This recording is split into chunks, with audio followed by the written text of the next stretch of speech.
What we found there was, let's say, a version of the famous Last Supper as depicted in the original by the famous painter Leonardo da Vinci.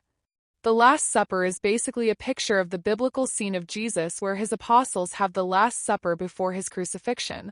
It's great to pay respect to something that is now revered by Catholics around the world.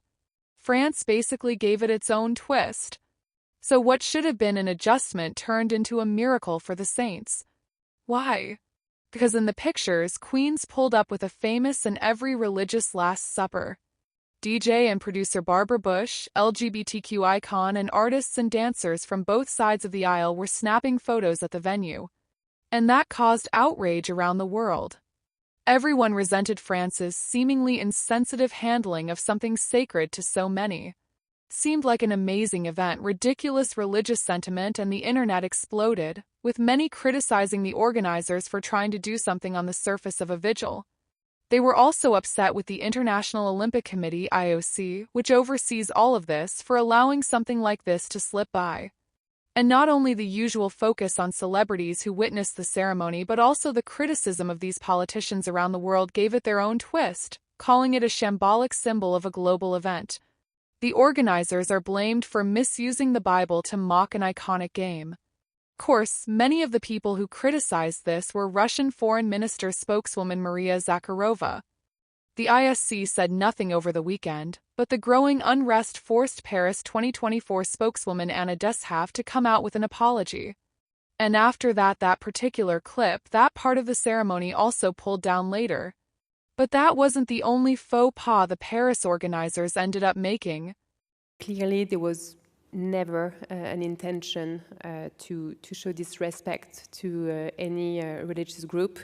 On the contrary, I think that Thomas Joly really tried to really intend to celebrate community tolerance. That was his word yesterday. And looking at the result of the polls that we shared, we believe that this ambition was achieved. If people have taken any offense, we are, of course, really, really sorry. Another massive controversy is going on boxing match.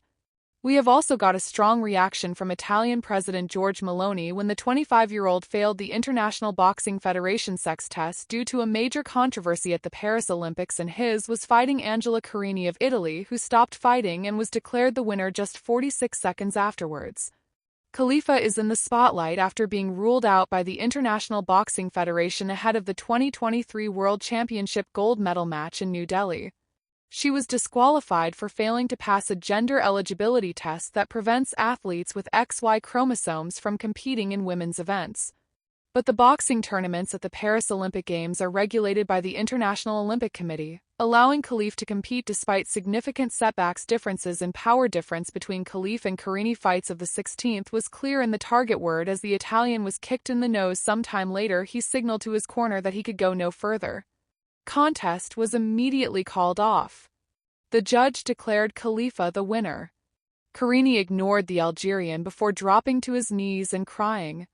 "War does not stand on the same basis," said Italian Prime Minister Giorgia Meloni. "Matt and I were arrested here after Carini spoke to the media. I put an end to the match because after the second blow, after years of experience in the ring and after a life of fighting, I felt a strong pain in my nose. You all saw my nose that started bleeding aren't loose tonight. I just surrendered with maturity. I'm a mature woman, the ring is my life.